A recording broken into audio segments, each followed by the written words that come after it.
ہم یہ جاننے کی کوشش کریں گے کہ خوش کیسے رہا جا سکتا ہے اور خوش رہنے کے 7 اصول کیا ہیں۔ اس وقت اگر ہم دنیا کا جائزہ لیں تو یقیناً آپ سب اس بات سے متفق ہوں گے کہ چہرہ مسکراتا نظر آتا ہے اور دل بجھا ہوا نظر آتا ہے۔ اندر سے ہر انسان ٹوٹا ہوا سا خود کو محسوس کر رہا ہے، اور اس ٹوٹے ہوئے دل کے مداوے کے سلسلے میں اور اس کے مرہم کے سلسلے میں نہ جانے کہاں کہاں کی خاک چھانتا ہوا نظر آتا ہے۔ دنیا کا کوئی بھی انسان ایسا نہیں جو خوش رہنا نہ چاہتا ہو، بلکہ ہم اور آپ دیکھتے ہیں کہ جب بچی کو بیاہ کر دیتے ہیں تو شادی کے موقع پر یہ کہتے ہوئے نظر آتے ہیں اور یہ دعا دیتے نظر آتے ہیں کہ اے اللہ اس کے دامن کو خوشیوں سے بھر دے اور غم کے سائے سے بھی اس کو محفوظ رکھنا۔ باپ خود بھی خوش رہنا چاہتا ہے، ماں بھی خوش رہنا چاہتی ہے، اور اولاد کو بھی خوش رکھنا چاہتی ہے، لیکن ہم دیکھ رہے ہیں کہ اس وقت خوشیاں ہم سے روٹھی ہوئی ہیں اور ہم خوشیوں کی تلاش کے اندر در بدر کی ٹھوکریں کھاتے ہوئے نظر آتے ہیں اور در بدر کی خاک چھانتے ہوئے نظر آتے ہیں۔ میرے پیارے آقا صلی اللہ تعالی علیہ وسلم کے پیارے دیوانوں، انسان نے اپنے اعتبار سے خوشی کے ضابطے بنائے اور اس نے یہ سوچا کہ میں یہ کر لوں گا تو خوش ہو جاؤں گا، میں اس طرح سے یہ چیز حاصل کر لوں گا تو خوش ہو جاؤں گا، میری من پسند شادی ہو جائے گی تو میں خوش ہو جاؤں گا، مجھے بنگلہ مل گیا تو میں خوش ہو جاؤں گا۔ غرض کے اپنے اعتبار سے خوشیوں کے سلسلے میں اس نے کچھ سوچ بنائی اور کچھ چیزوں کو اس نے سلیکٹ کیا کہ جس کی بنیاد پر اس نے سوچا کہ اس کے مل جانے پر اسے خوشی نصیب ہو جائے گی۔ لیکن ہم دیکھ رہے ہیں کہ بہت کچھ ملنے کے باوجود بھی ابھی ایسا لگتا ہے جیسے خوشی دروازے پر دستک نہیں دی ہے، پھر بھی خوشی کی تلاش میں نکلتے ہیں، سب کچھ ہے پھر بھی خوشی نہیں ہے۔ تو میرے پیارے آقا صلی اللہ تعالی علیہ وسلم کے پیارے دیوانوں، چونکہ ہم انسانوں کے درمیان رہتے ہیں اور ہماری زندگی انسانوں کے ساتھ گزرتی ہے اور ہمارا معاملہ انسانوں کے ساتھ ہوتا ہے، تو ہمیں یہ سمجھنا ہوگا کہ آخر وہ کون سی چیز ہے جس کی بنیاد پر خوشی ہم سے رخصت ہو جاتی ہے، اور وہ کون سی چیز ہے جس کی بنیاد پر ہمیں خوشی نصیب ہو سکتی ہے۔ میں مانتا ہوں کہ خوشی کا معیار ہر ایک کے پاس الگ الگ ہوگا، لیکن اپنے مطالعے اور اپنی تحقیق کے بعد جس نتیجے پر ہم پہنچے ہیں اس میں یہی ہے کہ خوشی اللہ عز و جل نے چند چیزوں میں رکھی ہے، انہی میں سے میں آج انشاءاللہ العظیم 7 چیزوں کا آپ کے سامنے ذکر کروں گا۔ ان 7 چیزوں میں اللہ عز و جل نے خوشی رکھی ہے، اور بھی بہت ساری چیزیں ہو سکتی ہیں، لیکن میرے محدود مطالعے اور تحقیق کے اعتبار سے میں نے ان 7 چیزوں کا سلیکشن کیا ہے۔ جیسا کہ میں نے عرض کیا کہ انسان کے ساتھ رہتا ہے تو کبھی کڑواہٹ ہوتی ہے، کبھی باتوں سے دل آزاری ہوتی ہے، کبھی ٹیڑے منہ سے انسان کو خراب لگ جاتا ہے، کبھی کسی کے حوالے سے کچھ سن کر کے انسان کا دل بیٹھ جاتا ہے، اچھا خاصا موڈ ہوتا ہے، اور کوئی ایسا حادثہ اور سانحہ ہو جاتا ہے جس کی وجہ سے اس کا موڈ خراب، اگر یہ کہوں تو غلط نہ ہوگا کہ بلب فیوز ہو جاتا ہے۔ اور یہ آپ دیکھتے ہوں گے کہ اب تو ہمارا معاشرہ اس طریقے سے بگڑ چکا ہے کہ 2 آدمی بیٹھے تو تیسرے کی غیبت کے علاوہ دوسرا کوئی کام ہوتا ہی نہیں، اور میرے پیارے آقا صلی اللہ تعالی علیہ وسلم کے پیارے دیوانوں لفظوں کے تیر حضور پر بھی چلے تھے صلی اللہ علیہ وسلم، اور آج بھی ہمارے معاشرے کے اندر یہ الفاظ کے تیر چلتے ہیں. بہت دور جانے کی ضرورت نہیں، ایک ہی گھر کی چھت کے اندر ساس بہو کو دیکھ لیجئے، میاں بیوی کو دیکھ لیجئے، تو یہ ساری چیزیں آپ کی نگاہوں کے سامنے ہوں گی. ایک ساس بڑی مشکل سے چاند جیسی بہو کی تمنا لے کر کے آتی ہے، لیکن وہی چاند جیسی بہو کچھ دنوں کے بعد ڈائن بن جاتی ہے. یہ ماحول ہے ہمارے یہاں کا. ایک شوہر شادی کے پہلے دوسرے دن اپنی بیوی سے کہتا ہے تو اگر کہے تو تیرے لیے آسمان سے چاند توڑ کے لے کر کے آؤں، اور کچھ دنوں کے بعد یہ کہتا وہ نظر آتا ہے کہ اب تو کب تیری ماں کے یہاں جاتی ہے، میرا جی تو اس سے بھر گیا. یہ ہے، یا آپ معاشرے کے اندر روز دیکھتے ہوں گے اور اس کا مشاہدہ کرتے ہوں گے.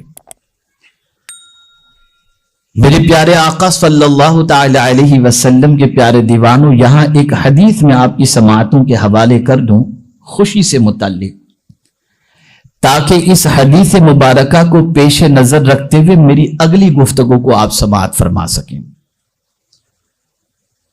اللہ پر ایمان لانے کے بعد کون سا عمل اللہ کو سب سے زیادہ پسند ہے؟ آقا کریم صلی اللہ علیہ وسلم ارشاد فرماتے ہیں، احب الاعمال بعد الایمان باللہ ادخال السرور فی قلب المسلم. اللہ پر ایمان لانے کے بعد جو عمل اللہ کو سب سے زیادہ پسند ہے وہ یہ ہے کہ تمہاری وجہ سے کسی مسلمان کے دل میں خوشی دوڑ جائے. یعنی تم ایسا کرو کہ مسلمان کا دل خوش ہو جائے. یہ حضور صلی اللہ علیہ وسلم کا ارشاد ہے. اب میرے پیارے آقا صلی اللہ تعالی علیہ وسلم کے پیارے دیوانوں، جب ہم معاشرے میں رہتے ہیں، انسانوں کے ساتھ رہتے ہیں، فیملی کے ساتھ رہتے ہیں، دوستوں کے ساتھ رہتے ہیں، کاروباریوں کے ساتھ رہتے ہیں، تو ظاہر سی بات ہے کہ کچھ انبن تو ہوگی نا. اب اس انبن کی وجہ سے ہم غم کے شکار ہو جائیں گے. تو اب حضور صلی اللہ علیہ وسلم کو رب نے تعلیم عطا فرمائی کہ میرے محبوب کس طریقے سے اس معاشرے کو خوش کیا جائے. تو رسول اعظم صلی اللہ علیہ وسلم کو اللہ نے فرمایا، خذ العفو، میرے محبوب معافی کو اختیار کر لو. اگر آپ کو معاشرے کے اندر خوش رہنا ہے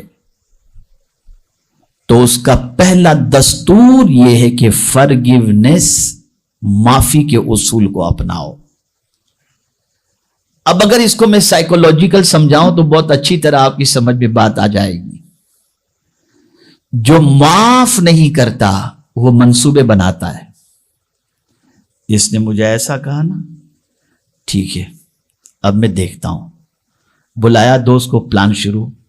اب وہ پلان بناتا رہے گا، رات کو کروٹیں لیتا رہے گا، پریشان رہے گا، نیند نہیں آئے گی، سوچتا رہے گا اس کو کیسے گراؤں، اس کو کیسے ذلیل کروں، اس کو کیسے رسوا کروں، اس کو کیسے سبق سکھاؤں. اب یہ پلان بناتا رہے گا. اسی پلان میں اس کی زندگی غم میں ڈوب جائے گی. اس کی رات کی نیند ختم ہو گئی. ریونج کے جذبے کی بنیاد پر اس کی مینٹلٹی ایسی ہو گئی کہ وہ رات کو چین کی نیند نہیں سو رہا. پلان بناتا ہے اس کو کیسے گرایا جائے، کیسے ذلیل کیا جائے، کیسے رسوا کیا جائے. اس نے مجھے اس طریقے سے کہا، میں دیکھ لوں گا. یہ ساری چیزیں اس کے ذہن میں آتی ہیں.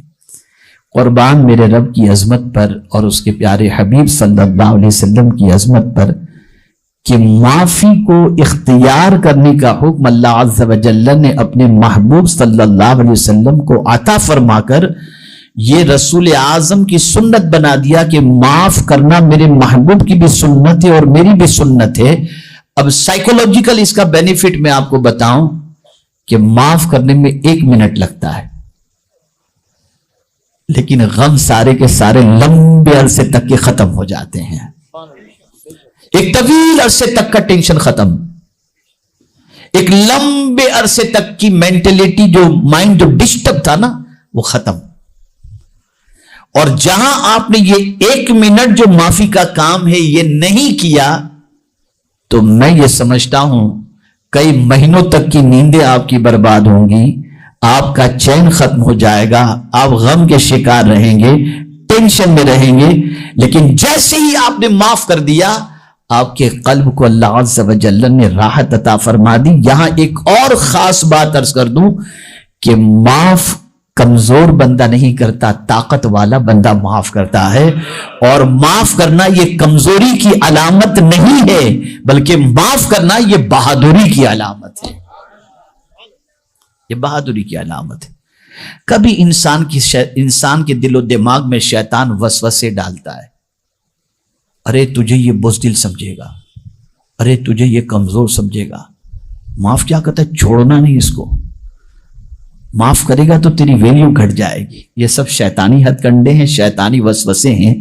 میرے آقا صلی اللہ علیہ وسلم ارشاد فرماتے ہیں صدقہ دینے سے مال کم نہیں ہوتا اور معاف کرنے سے عزت کم نہیں ہوتی، معاف کرنے سے عزت کم۔ آپ زندگی میں کبھی اس کو دیکھ لیجئے گا، میں اس کو ایک چھوٹی سی مثال کے ذریعے سمجھاؤں تو بات سمجھ میں آئے گی۔ ہمارا مزاج کتنا خراب ہے میں آپ کو بتاؤں۔ ہم اگر بائک والے ہیں نا اور ہماری بائک جا رہی ہو کہ بیچ میں کوئی سائیکل والا آ جائے گا نا تو ہم غصے میں آ جائے گا، بیچ میں کہاں سے آ گیا۔ لیکن اگر مرسیڈیز والا آئے گا تو غصہ نہیں آئے گا، کیونکہ اس کا اسٹیٹس ہم سے اونچا ہے۔ ہم خود سائیڈ کنارے پہ گاڑی بائک سائیڈ میں کر دیں گے، اس کو جانے کے راستہ دے دیں گے۔ غریب کا بچہ بیچ میں آ گیا، غصے میں آ گئے، اور مالدار کا بچہ تھوڑا بھینگا بھی ہوگا نا، ارے بیٹا آپ سائیڈ پہ ہو جاؤ، یہ مزاج۔ اے رسول اعظم صلی اللہ تعالی علیہ وسلم کے دیوانوں، یہ بات اچھی طریقے سے ذہن میں رکھو کہ اللہ عز و جل نے طاقت عطا فرمائی ہے، قوت عطا فرمائی ہے، اسٹیٹس عطا فرمایا ہے، مقام عطا فرمایا ہے، تو کبھی بھی کمزوروں پر زیادتی مت کرنا۔ اگر کمزور سے غلطی ہو جائے تو درگزر کرو۔ طاقتور کو تو ہر کوئی معاف کر دیتا ہے، کمال کی بات تو یہ ہے کہ کمزور کو معاف کیا جائے، کمزور کو معاف کیا جائے۔ میں ایک مثال آپ کو دیتا ہوں، بات اچھی طرح سمجھ میں آئے گی۔ میرے ایک دوست اندور میں رہتے ہیں، بڑے پرانے دوست ہیں، اللہ نے بہت نوازا ہے ان کو۔ وہ اتفاق سے اپنی کار سے جا رہے تھے، 2 نوجوان بائک پر تھے۔ میں اس لیے یہ مثال آپ کے سامنے پیش کر رہا ہوں جو ریئلٹی ہے، تاکہ آپ اپنی زندگی میں اس کو محسوس کر سکیں، سمجھ سکیں۔ 2 نوجوان بائک پر جا رہے تھے، اور بائک والوں کا تو کیا کہنا، غیر فطری چیز ہے وہ گاڑی، تو بائک تو غیر فطری چیز ہے نا۔ جانور بھی کوئی ایسا نہیں ملے گا جس کی ایک ٹانگ آگے ایک ٹانگ پیچھے ہو، یہ بائک ہی ہے کہ جس کی ایک ٹانگ آگے اور ایک ٹانگ پیچھے۔ سائیڈ کا جب تک اسٹینڈ ہو کھڑی نہیں رہ سکتی وہ، ٹھیک ہے نا۔ تو وہ بائک سے جا رہا تھا، اب وہ ایسے ہی سامنے سے گزرا، انہوں نے بریک مارا لیکن تھوڑے سے اس کی بائک پر ٹچ ہو گیا۔ اب وہ بہادر جو ہے بائک روکا، اترا، گاڑی کے دروازے پہ اس نے دستک دی۔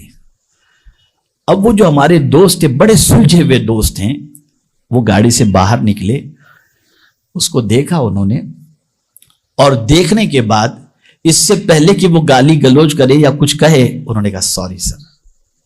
گاڑی والے نے غلطی اس کی نہ ہونے کے بعد اس نے کہا اچھا معاف کر دینا بھائی، سوری۔ ہاں تو کہتا ہے غصے میں آ گیا وہ، ایسا ہوتا ہے، آپ حق پر رہتے ہوئے کسی سے معافی مانگے تو وہ شیر ہو جاتا ہے، وہ گنڈا گردی شروع کر دیتا ہے۔ تو ایسا کیا اس نے، وہ چلانے لگا تم کو نظر نہیں آتا یہ وہ، گاڑی آ گئی تو کیا، اس طرح سے وہ چلا رہا تھا۔ تو اسی کے دوست نے جو اس کے ساتھ بیٹھا ہوا تھا، اس نے کہا تجھے شرم نہیں آتی کہ اتنا بڑا آدمی تجھ سے معافی مانگ رہے جبکہ غلطی تیری ہے، اور اس کے بعد بھی تو اس طریقے کی بات کرتا ہے۔ ایک تماچا مارا اپنے دوست کو، بولا چل بائک پہ بیٹھ جا۔ اب میں آپ سے ایک سوال پوچھتا ہوں، غور سے سنیے گا، ایک سوال پوچھتا ہوں۔ وہ بائک والا اور گاڑی والا دونوں آستین چڑھاتے، بات بڑھتی بڑھتے بڑھتے یہاں تک پہنچتی کہ کورٹ اور مقدمہ اور پولیس چوکی، FIR، ساری چیزیں سب شروع ہو جاتا، لیکن ایک معافی نے ساری جھنجھٹ سے چھٹکارا عطا فرما دیا۔ ایک معافی نے ساری جھنجھٹ سے چھٹکارا عطا فرما دیا۔ آقا کریم صلی اللہ تعالی علیہ وسلم اس لیے معاف کرنے کو بہت پسند فرماتے۔ اور رب قدیر جل جلالہ کی بارگاہ کے اندر بھی ہم جب دعا کے لیے ہاتھ اٹھاتے ہیں تو کہتے ہیں اللہم انک عفو تحب العفو. شب قدر کے حوالے سے ام المؤمنین حضرت عائشہ صدیقہ رضی اللہ تعالی عنہ کہتی ہیں کہ میں نے آقا کریم صلی اللہ علیہ وسلم سے دریافت کیا کہ یا رسول اللہ صلی اللہ تعالی علیہ وسلم اگر میں شب قدر پالوں تو کون سی دعا کروں؟ تو سرکار نے فرمایا یہ دعا کرو اللہم انک عفو تحب العفو فاعف عنا. اے اللہ تو معافی کو پسند کرتا ہے، تو معاف کرنے والا ہے، ہمیں بھی تو معاف فرما. پتہ چلا معاف کرنا اللہ کی بھی سنت ہے اور مصطفیٰ کی بھی سنت ہے صلی اللہ علیہ وسلم. تو پہلی چیز اگر خوش رہنا ہے تو معاف کرنے کی عادت اپناؤ. چھوٹوں کو بھی معاف کرو اور بڑوں سے معافی مانگنے کی عادت بناؤ. تمہاری زندگی میں خوشیاں ہی خوشیاں رہیں گی، سکون ہی سکون رہے گا. ایسی خوشی کہ میں کیا بتاؤں. دیکھیے نا کبھی کبھی میاں بیوی میں جھگڑا ہوتا ہے، بیوی معافی مانگتی ہے، شوہر معاف نہیں کرتا اور معاف نہ کرنے کی بنیاد پر بات آگے بڑھ جاتی ہے، شیطان ورغلاتا ہے، پھر اس کے بعد رشتے ختم ہو جاتے ہیں. اور یہاں ایک حدیث ہمیشہ کے لیے ذہن میں رکھو. آقا کریم صلی اللہ علیہ وسلم نے ارشاد فرمایا جو شخص معافی مانگے، کسی سے معافی مانگے اور وہ شخص اسے معاف نہ کرے تو آقا کریم صلی اللہ علیہ وسلم فرماتے ہیں وہ کل بروز قیامت میرے حوض کوثر پر نہ آئے. وہ اسلام سکون قائم کرنے کے لیے آیا، خوشیاں دینے کے لیے آیا، پیس دینے کے لیے آیا، دلوں کو اللہ عز و جل کے نور سے منور کر کے طبیعت کے اندر فرحت و سرور پیدا کرنے کے لیے آیا. ہم نے تعلیمات نبویہ صلی اللہ علیہ وسلم کو چھوڑ دی، نتیجتاً آج ہماری زندگی بربادی کے دہانے پر پہنچ چکی ہے اور ہم خوشیوں کے انتظار کے اندر طویل عرصہ گزارتے ہوئے نظر آتے ہیں. تو پہلی چیز کیا کرنا، سمجھ گئے نا؟ خوش رہنا ہے تو معاف کرنے کی عادت اپناؤ. خوش رہنا ہے تو معاف کرنے کی عادت اپناؤ. انشاءاللہ العظیم ہمیشہ خوش رہو گے انشاءاللہ. یہ پہلی چیز. اب آئیے دوسری چیز کی طرف آتے ہیں. بھول جانے کی عادت اپناؤ. خوش رہنا ہے تو بولیے بھول جانے کی عادت، فرگیٹنیس، بھول جانے کی عادت. لے کے مت بیٹھو تو نے یہ کہا تھا، تو نے ایسا کہا تھا. صدیوں تک جنگ نہ چلاؤ، بچوں تک یہ باتیں منتقل نہ کرو کہ اس نے ایسا کہا تھا، اس کی ماں نے ایسا کہا تھا، اس کے باپ نے ایسا کہا تھا، فلاں نے ایسا کہا تھا. نہیں، بھول جانے کی عادت. اور جو شخص بھولتا نہیں یاد رکھتا ہے ایسی چیزوں کو جو اختلاف والی ہیں، وہ غم میں ہمیشہ گرفتار رہتا ہے. وہ ہمیشہ غم میں گرفتار رہتا ہے. اور بھول جانے سے غم ہلکا ہو جاتا ہے. میں دلیل دوں گا انشاءاللہ سمجھ میں بات آ جائے گی. بھول جانے سے کیا ہلکا ہو جاتا ہے؟ بولیے غم ہلکا ہو جاتا ہے. آپ کو ایگزامپل دیتا ہوں. قبرستان یہاں شاید ہو سکتا ہے قریب ہو، کہیں ہے نا. جب کسی کا انتقال ہوتا ہے تو دفن کرنے کے لیے جب لوگ جاتے ہیں، اگر باپ کا انتقال ہوا ہے تو بیٹا دھاڑے مار مار کے روتا ہے. اس وقت اپنے کو لگتا ہے کہ اس کی زندگی کیسے گزرے گی اپنے باپ کی جدائی میں. یہ غم ہوتا ہے اس کے پاس. اس غم کی وجہ سے ہم کو یہ محسوس ہوتا ہے کہ اب تو کبھی اس کو خوشی ہوگی نہیں، کبھی مسکرائے گا ہی نہیں لگتا ہے. لیکن ہم اسی بچے کو 1 سال بعد دیکھتے ہیں تو وہ کھیلتا بھی نظر آتا ہے، کھاتا بھی نظر آتا ہے، پیتا بھی نظر آتا ہے. اس لیے کہ اس غم کو وہ بھول گیا. اس غم کو وہ بھول گیا تو اس غم کو بھول جانے کی وجہ سے اسے خوشی نصیب ہو گئی. تو اس چیز کو یاد رکھے، بھول جانے کی عادت رکھو. کڑواہٹ کو بھول جاؤ، آپسی اختلاف کو بھول جاؤ. میرے پیارے آقا صلی اللہ تعالی علیہ وسلم کے پیارے دیوانوں، اسی لیے اللہ عز و جل نے گناہوں کے حوالے سے فرمایا، گناہوں کے حوالے سے، کہ اگر تم چاہتے ہو کہ تمہارے دفتر سے گناہ کی چھٹی ہو جائے اور تم خوشیوں سے مالا مال ہو جاؤ، ان الحسنات یذہبن السیئات کہ بے شک نیکیاں گناہوں کو مٹا دیتی ہیں. جب تم نیکی کرتے چلے جاؤ گے تو غم یعنی گناہ خود بخود تمہارے دفتر سے مٹتے چلے جائیں گے. اور یہ بات یاد رکھیں میرے پیارے آقا صلی اللہ علیہ وسلم کے پیارے دیوانوں، کچھ غم ہوتے ہیں جسے بھول جانا ضروری ہوتا ہے، لیکن کچھ غم ایسے ہوتے ہیں جسے یاد رکھنا ضروری ہوتا ہے. ام المؤمنین حضرت عائشہ صدیقہ رضی اللہ تعالی عنہا نے آقا کریم صلی اللہ تعالی علیہ وسلم سے دریافت فرمایا، یا رسول اللہ صلی اللہ تعالی علیہ وسلم، کیا کوئی بندہ ایسا بھی ہے جس سے قبر میں سوال نہ ہو؟ سرکار نے فرمایا ہاں، وہ شخص جو اپنے گناہ کو یاد کر کے روئے، اللہ اس کو قبر کے سوال سے محفوظ رکھے گا. تو گناہ کے غم کو یاد رکھو، گناہ کے غم کو یاد رکھو، گناہ کی خوشی نہیں. لفظ پر توجہ چاہوں گا. ہمارے بہت سارے ایسے لوگ جو 40-45 کے ہو جاتے ہیں اور کالج کی لائف اور یونیورسٹی کی لائف جو گزار کر کے آتے ہیں اور وہاں جو موج مستی کیے ہوئے ہوتے ہیں، شادی ہو جاتی ہے اور 40-45 کے ہوتے ہیں تو بولتے ہیں وہ زندگی کتنی اچھی تھی. اس طرح سے یاد رکھنا، یہ یاد سکون کو غارت کر دیتا ہے. بلکہ یہ سوچو کہ اس زندگی کو ہم نے کیسے برباد کر ڈالی، گناہوں کے اندر گزار دی، اور اللہ کی بارگاہ میں آنسو بہاؤ. میرے پیارے آقا صلی اللہ تعالی علیہ وسلم کے پیارے دیوانوں، آپسی مسائل کو اس نے یہ کہا، اس نے یہ کہا، ایسا معاملہ ہوا، وہ یہ بولا، وہ ایسا بولا، اس کے باپ نے ایسا بولا، اس کے دادا نے ایسا بولا، اس کی ماں نے ایسا بولا، یہ سب بھول جاؤ. یہ سب جب تم بھول جاؤ گے تو تمہاری زندگی پرسکون گزرے گی. ورنہ فلاں ٹائم پر تم نے یہ کہا تھا، فلاں ٹائم پر تم نے یہ کہا تھا، اب تو ہم نہیں چھوڑیں گے اور خاندان میں رقابت ہوگی. اس لیے ایک عادت، خوش رہنا ہے تو اپناؤ، ان چیزوں کو بھول جاؤ، ان چیزوں کو بھول جاؤ جو تمہارے دل کو صدمہ دیتی ہیں، جو تمہارے دل کو تکلیف پہنچاتی ہیں، ان چیزوں کو تم بھول جاؤ.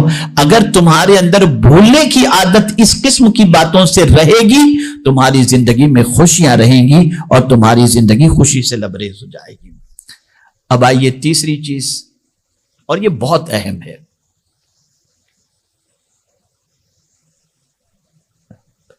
خوشی اللہ عز و جل نے بانٹنے میں رکھی ہے، جمع کرنے میں نہیں رکھی. خوشی اللہ عز و جل نے بانٹنے میں رکھی ہے، جمع کرنے میں نہیں رکھی. آپ شاید اس سے مال سمجھتے ہوں گے کہ مال بانٹنا، مال بھی ہے، مسکراہٹیں بھی ہیں، ٹائم بھی ہے، یہ ساری چیزیں بانٹو. آپ یہاں تک کہ کھانا بھی بانٹو، کپڑا بھی بانٹو، ٹائم بھی بانٹو. اللہ عز و جل نے اس میں خوشی رکھی ہے. میں آپ کو بتاؤں، اللہ والوں کے حوالے سے رسول اعظم صلی اللہ علیہ وسلم نے فرمایا ولی کون؟ تو میرے آقا صلی اللہ علیہ وسلم ارشاد فرماتے جن کے چہرے کو دیکھو تو خدا یاد آ جائے. ولی کے چہرے کے اندر اتنی کشش ہوتی ہے کہ ان کے چہرے کو دیکھ کر کے خدا یاد آ جائے. ان کے چہرے میں کبھی اداسی نہیں ہوتی، مایوسی نہیں ہوتی، ان کا چہرہ چمکتا ہوا ہوتا ہے. جانتے ہیں کیوں؟ اور ایک اور بات ہوتی ہے، ولی کو کسی کا ڈر نہیں ہوتا، ولی کو کسی کا ڈر نہیں. میں نے قرآن کی آیتوں میں تلاش کیا کہ یا اللہ یہ تو ولی کی صفت بتائی گئی، لا خوف علیہم ولا هم یحزنون، لیکن یہ کرتے کیا تھے جس کی وجہ سے ان کے دل میں خوف نہیں ہوتا تھا اور کوئی غم نہیں ہوتا تھا؟ کرتے کیا تھے؟ تو ایک نہیں بلکہ آیتوں کا انبار مجھے نظر آیا. آئیے سنیے، 2 آیتیں میں آپ کو بتاؤں. اللہ کے ولی اس لیے خوش نظر آتے تھے اور ان کو کسی چیز کا یعنی پاسٹ کا کوئی غم نہیں، فیوچر کا کوئی ٹینشن نہیں. وجہ کیا تھی؟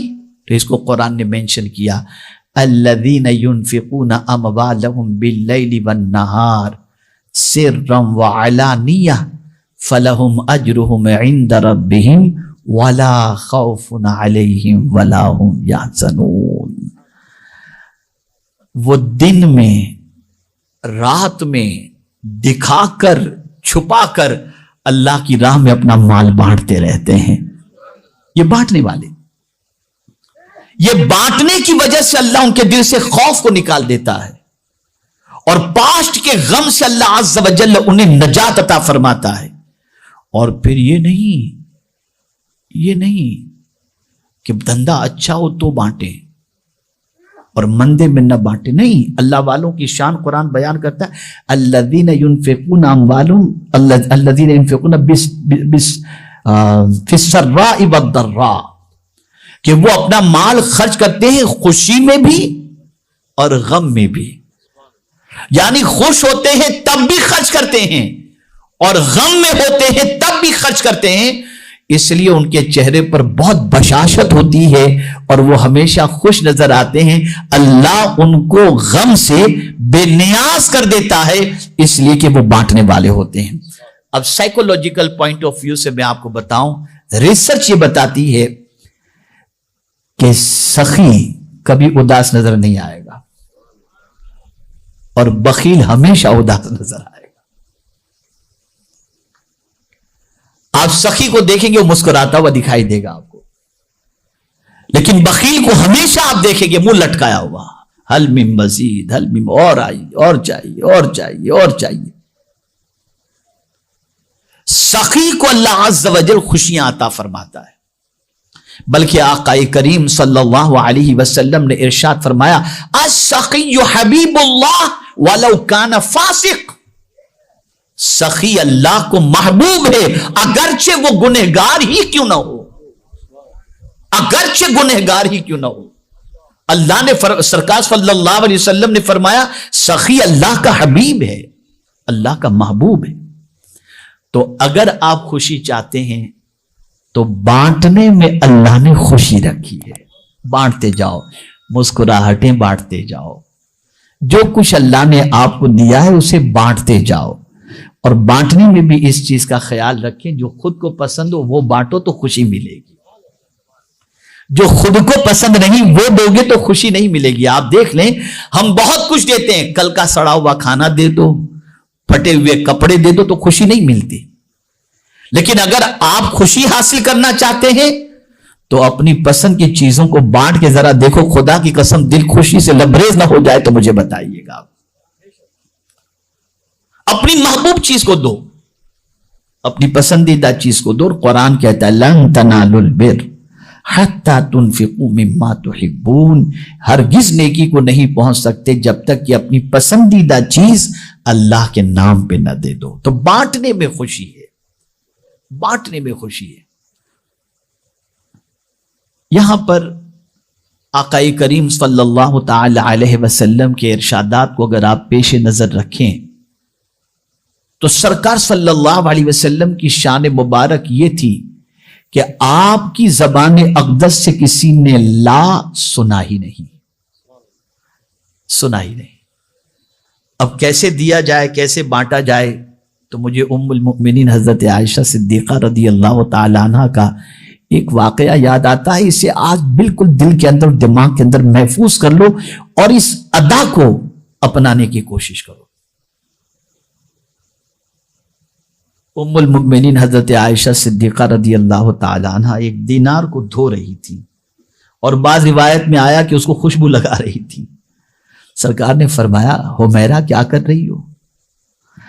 تو کہتی یا رسول اللہ صلی اللہ علیہ وسلم, آپ نے ارشاد فرمایا تھا کہ صدقہ سائل کے ہاتھ میں پہنچنے سے پہلے اللہ کے دستے قدرت میں پہنچ جاتا ہے. تو میں نے سوچا کہ میں اس صدقے کو اتنی اچھی طریقے سے دھو کر خوشبو لگا کر کے مانگنے والے کو دوں کہ لینے والا بھی خوش ہو جائے اور مولا بھی خوش ہو جائے. یہ دینے کا طریقہ. چل بے لے تو جان نہیں چھوڑتا, یہ نہیں, خوشی نہیں ملے گی آپ کو, خوشی نہیں ملے گی. قبول فرما لیں تو آپ کا احسان ہوگا تو خوشی ملے گی. پھر وہ لینے والا جب لے گا نا تو اتنی دعائیں دے گا کہ آپ کا دل خوشی سے لبریز ہو جائے گا. بلکہ میں نے تو ایسے دعا دینے والوں کی وجہ سے دینے والوں کی آنکھوں میں آنسو بھی دیکھا ہوں کہ اس کی دعا کی وجہ سے وہ رو پڑے. یہ ہے دینے کا انداز. تو بانٹنے سے خوشی جو ملتی ہے وہ اس طرح سے بانٹنے سے خوشی ملتی ہے، احسان جتا کر، دھکے کھلا کر، ڈانٹ ڈپٹ کر کے بانٹنے سے کبھی خوشی نہیں ملتی۔ بانٹو، دل سے بانٹو۔ تو یہ تیسری چیز تھی خوشی حاصل کرنے کے سلسلے میں۔ اب آئیے چوتھی چیز کی طرف بڑھتے ہیں۔ چوتھی چیز ہے لرن، سیکھنا۔ ہمیشہ کچھ نہ کچھ سیکھنے کی عادت رکھیں، یہ بہت اہم چیز ہے۔ کچھ نہ کچھ سیکھنے کی عادت رکھیں، اچھی چیز۔ جب آپ سیکھتے جائیں گے آپ کو خوشی ملتی چلی جائے گی، جیسے جیسے سیکھتے جائیں گے آپ کے اندر خوشی آتی چلی جائے گی۔ تو یاد رکھیں، سیکھنے سے خوشی حاصل ہوتی ہے، سیکھنے سے قلب کے اندر فرحت محسوس ہوتی ہے۔ میرے پیارے آقا صلی اللہ تعالی علیہ وسلم کے پیارے دیوانوں، یہی وجہ ہے کہ صحابہ کرام علیہم الرضوان اور اولیاء کاملین علیہم الرضوان پوری زندگی سیکھنے کے اندر انہوں نے گزار دی، اور ان کی زندگی میں آپ دیکھیں گے تو ان کے چہرے سے خوشیاں نمایاں طور پر نظر آتی تھی۔ اب وہ بہت سیکھے ہوئے تھے پھر بھی سیکھ رہے تھے، اور ہم ان پڑھ ہیں پھر بھی نہیں سیکھ رہے، قرآن پڑھنا نہیں آتا۔ اور میں پورے چیلنج کے ساتھ کہتا ہوں، جس دن صحیح طور پر آپ کو قرآن پڑھنا آ گیا اور قرآن آپ نے سیکھ لیا، آپ محسوس کریں گے کہ آپ کی زندگی خوشیوں سے کتنی بھر جائے گی۔ اسی طریقے سے کوئی بھی علم آپ نے سیکھ لیا، حاصل کر لیا، آپ کی زندگی خوشیوں سے بھر جائے گی۔ اس کو میں ایک مثال کے ذریعے سمجھاتا ہوں تاکہ اچھی طریقے سے آپ سمجھ سکیں۔ ایک بچہ سال بھر محنت کرتا ہے، سال بھر محنت کرتا ہے، کس لیے؟ ڈگری پالے، محنت و مشقت کیا، اس کی محنت کا نتیجہ جب سال بھر کے بعد پاس کی شکل میں یا پرسنٹیج کی شکل میں آتا ہے تو آپ دیکھیں نا، وہ تنہا خوش نہیں ہوتا، اس کے ماں باپ خوش ہوتے ہیں، گھر والے خوش ہوتے ہیں، بھائی بہن خوش ہوتے ہیں، استاد خوش ہوتے ہیں، دوست خوش ہوتے ہیں۔ ایک بچے نے سیکھ کر یہ مقام حاصل کیا، نہ جانے کتنوں کو خوشیوں سے مالا مال کر دیا۔ تو سیکھنے سے خوشی حاصل ہوتی ہے، تو سیکھا کرو روزانہ۔ اس لیے آقا کریم صلی اللہ علیہ وسلم نے ارشاد فرمایا، رات کو سونے سے پہلے اچھی بات سیکھ کر کے سونا، یہ پوری رات عبادت کرنے سے بہتر ہے۔ پوری رات عبادت، سیکھنے کی عادت رکھو۔ میرے پیارے آقا صلی اللہ تعالی علیہ وسلم کے پیارے دیوانوں، اب آئیے پانچویں بات کی طرف آتے ہیں، اور پانچویں بات ہے خوشی کے لیے رشتہ نبھانا۔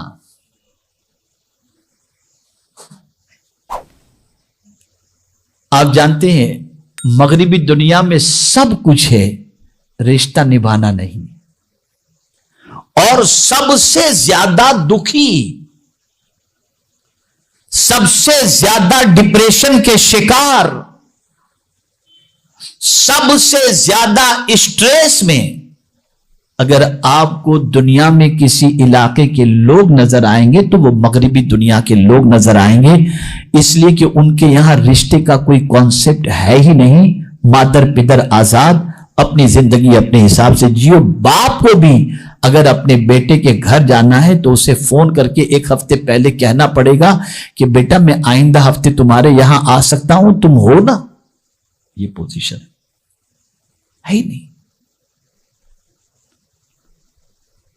میرے پیارے آقا صلی اللہ تعالی علیہ وسلم کے پیارے دیوانوں، ایک انسان کیا چاہتا ہے؟ توجہ چاہوں گا، حدیث کی طرف آ رہا ہوں، توجہ چاہوں گا۔ ایک انسان کیا چاہتا ہے؟ مال میں برکت ہو اور عمر میں برکت ہو، یہی تو چاہتا ہے نا؟ بتائیے، کوئی غریب رہنا چاہتا ہے؟ ارے کوئی جلدی مرنا چاہتا ہے؟ یہ دونوں کام تو کوئی نہیں چاہتا، نہ غریب ہونا چاہتا ہے نہ مرنا چاہتا ہے۔ قربان میرے آقا کی عظمت پر، قربان میرے آقا کی عظمت پر۔ رسول اعظم صلی اللہ علیہ وسلم ارشاد فرماتے ہیں، جو شخص یہ چاہتا ہے کہ اس کے مال اور عمر میں برکت ہو، اسے چاہیے کہ وہ صلہ رحمی کرے، رشتہ داروں سے اچھا سلوک کرے، اللہ تعالیٰ مال میں بھی برکت دے گا اور عمر میں بھی برکت عطا فرمائے گا۔ یہ رشتہ،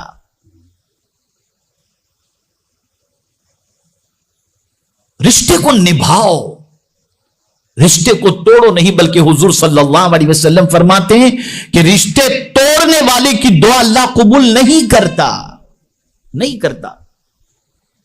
رشتے کو نبھاؤ۔ آپ دیکھتے ہوں گے، ایک یہاں بڑی چبھتی ہوئی بات میں عرض کر دوں، میں اپنی سوسائٹی میں چونکہ اس کو دیکھتا ہوں اور سیکھنے کی عادت ہے تو سیکھتا رہتا ہوں۔ ہمارا حال یہ ہے کہ اپنے بنائے ہوئے رشتے تو نبھاتے ہیں، قدرت کے بنائے ہوئے رشتے نہیں نبھاتے۔ اپنے بنائے ہوئے رشتے تو نبھاتے ہیں، قدرت کے بنائے ہوئے رشتے نہیں نبھاتے ہیں۔ دوست ہم نے بنایا، ارے اس کے لیے جان دے دیں گے، لیکن بھائی کے ساتھ رشتہ تو تیرا اللہ نے بنایا، اس کے لیے بھی تو کچھ دے، لیکن نہیں۔ اپنے بنائے ہوئے رشتے کے لیے ہر ممکن کوشش کی جاتی ہے، لیکن قدرت کے بنائے ہوئے رشتے کا پاس نہیں رکھا جاتا، لحاظ نہیں رکھا جاتا۔ رشتے کو نبھاؤ، جہاں تک ممکن ہو رشتے کو مضبوط کرو، رشتہ ٹوٹنے نہ پائے۔ رشتے کو اس طریقے سے نبھانے کی کوشش کرو کہ میرے پیارے آقا صلی اللہ تعالی علیہ وسلم کے پیارے دیوانوں، رسول رحمت صلی اللہ علیہ وسلم کے ارشاد مبارک کہ جو ہے عمر میں برکت اور مال میں برکت کے حوالے سے، جو رشتے نبھانے کے حوالے سے سرکار نے فرمایا، صلہ رحمی کے حوالے سے فرمایا، اس کے فائدے سے مالا مال ہو سکے۔ رشتوں کو نبھاؤ۔ آپ دیکھیں نا، ہمارے یہاں بڑی عجیب سچویشن ہے، بڑی عجیب سچویشن۔ خاندان کے اندر ٹوٹ پھوٹ، بکھرے عجیب سی کیفیت ہے، عجیب کیفیت ہے۔ ایک بھائی مالدار ہے، ایک بھائی کے بچی کی شادی اچھی جگہ پر ہو گئی تو دوسرا بھائی کڑ رہا ہے، اندر سے جل رہا ہے، اور پھر اس کے بعد جادو ٹونے یہ وہ سب سفلی علم سب کچھ کہ یار اس کو نقصان پہنچے، یہ کیسے خوش ہے، میں کیسے پریشان۔ یہ سب نہیں ہونا چاہیے۔ اور اسی طریقے سے اللہ نے کسی بھائی کو مالدار بنا دیا تو وہ اس چیز کا خیال رکھے کہ بھائی تو میرا ہے نا، اس کا خیال رکھے۔ اللہ اکبر۔ میں پوری ذمہ داری کے ساتھ کہتا ہوں، پوری ذمہ داری کے ساتھ، جو شخص رشتہ داروں کے ساتھ اچھا سلوک کرے گا اور رشتہ نبھائے گا، وہ کبھی فاقے میں آ ہی نہیں سکتا ہے، کبھی نہیں آ سکتا۔ اور یہاں ایک بہت اہم حدیث آپ کی سماعتوں کے حوالے کر دوں۔ 2 کاموں کی سزا، بلکہ 2 گناہوں کی سزا اللہ عز و جل مرنے سے پہلے دے دیتا ہے۔ 2 گناہوں کی سزا اللہ رب العزت جل جلالہ مرنے سے پہلے دے دیتا ہے۔ ان میں سے ایک گناہ ظلم ہے اور دوسرا گناہ رشتہ توڑنا ہے۔ اس کی سزا اللہ دنیا ہی میں دے دیتا ہے۔ اب آئیے چھٹی چیز کی طرف آتے ہیں۔ چھٹی چیز ہے اللہ کی یاد۔ یہ دل کو خوش کر دیتی ہے، یہ دل کو خوش۔ اب میں آپ کو دوسرے اینگل سے سمجھاؤں گا، میں دوسرے اینگل سے سمجھاؤں گا تو بات سمجھ میں آئے گی۔ آپ جس سے محبت کرتے ہیں، اکیلے میں بیٹھے ہوں، اس کی یاد آئے گی تو خوشی ہوگی کہ غم ہوگا؟ بولیے۔ اور محبت جس سے آپ کرتے ہیں، وہ طاقت والا بھی، قوت والا بھی، احسان کرنے والا بھی، زندگی دینے والا بھی، عزت دینے والا بھی، مال دینے والا بھی، اولاد دینے والا بھی، حفاظت کرنے والا بھی۔ جب اس طریقے کا تصور ہم اپنے رب کے بارے میں دماغ کے اندر رکھ کر اس کو یاد کریں گے تو غم ہوگا کہ خوشی ہوگی؟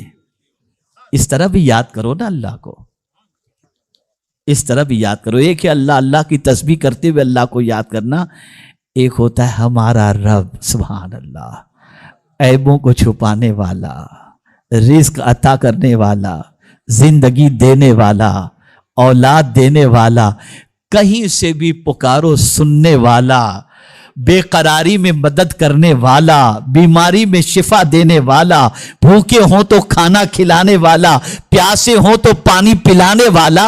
جب اس انداز سے اپنے رب کو یاد کرو گے تو خوشی ہوگی کہ غم ہوگا؟ خوشی ہوگی نا۔ تو اللہ کی یاد، یہ چھٹی چیز ہوئی۔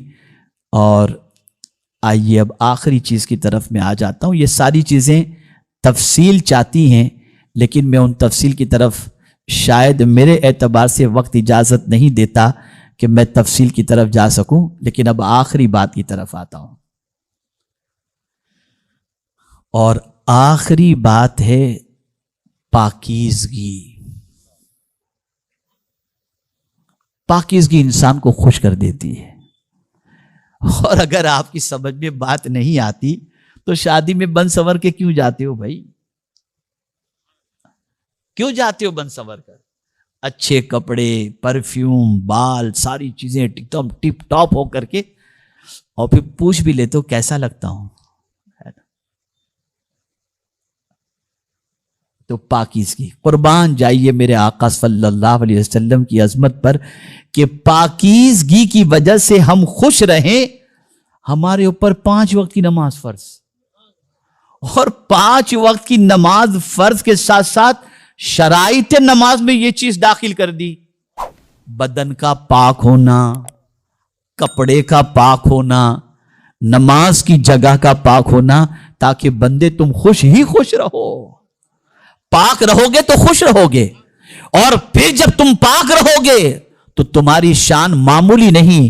ان اللہ یحب التوابین ویحب المتطہرین، کہ بے شک اللہ توبہ کرنے والے اور پاک رہنے والوں سے محبت فرماتا ہے. اس لیے پاکیزگی سے بھی خوشی ہوتی ہے. آپ دیکھیں گے نا، کبھی کبھی آپ راستے سے گزرتے ہوں گے بارش کے موسم میں، چکڑ آپ کے کپڑے پر لگ جائے تو آپ کی خوشی ختم، ایک دم ٹینشن میں، یار یہ کیا ہو گیا، ارے بھائی میں چل رہا تھا نا کسی نے اڑا دیا، بس یہ پھر آپ ایکسکیوز پیش کرتے کرتے جائیں گے راستے میں. لیکن جیسے ہی آپ نے کپڑے کلین کر لیے، اچھے کپڑے پہن لیے، تو آپ کو خوشی محسوس ہو گئی.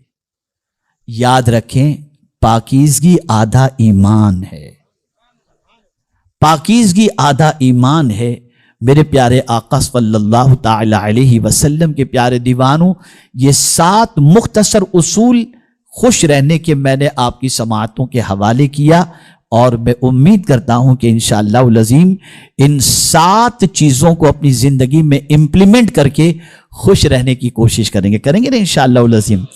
یہ خوشی کے وہ ضابطے تھے جو قرآن و حدیث کی روشنی میں میں نے آپ کی سماعتوں کے حوالے کیا. اے رسول اعظم صلی اللہ علیہ وسلم کے دیوانوں، نہ ناچ گانے میں خوشی ہے، نہ سگریٹ تمباکو میں خوشی ہے، نہ سگریٹ میں اور نہ ڈرگ میں خوشی ہے. اگر خوشی ہے تو ان ساری باتوں میں اللہ نے خوشی رکھی ہے، اسے اپناؤ، انشاءاللہ العظیم زندگی پر مسرت گزرے گی. آپ بھی خوش رہیں گے، آپ کے گھر والے بھی خوش رہیں گے، زندگی بھی خوشی کے ساتھ گزرے گی، اور اللہ نے چاہا تو آخرت میں بھی اللہ عز و جل خوشیوں سے مالا مال فرما دے گا.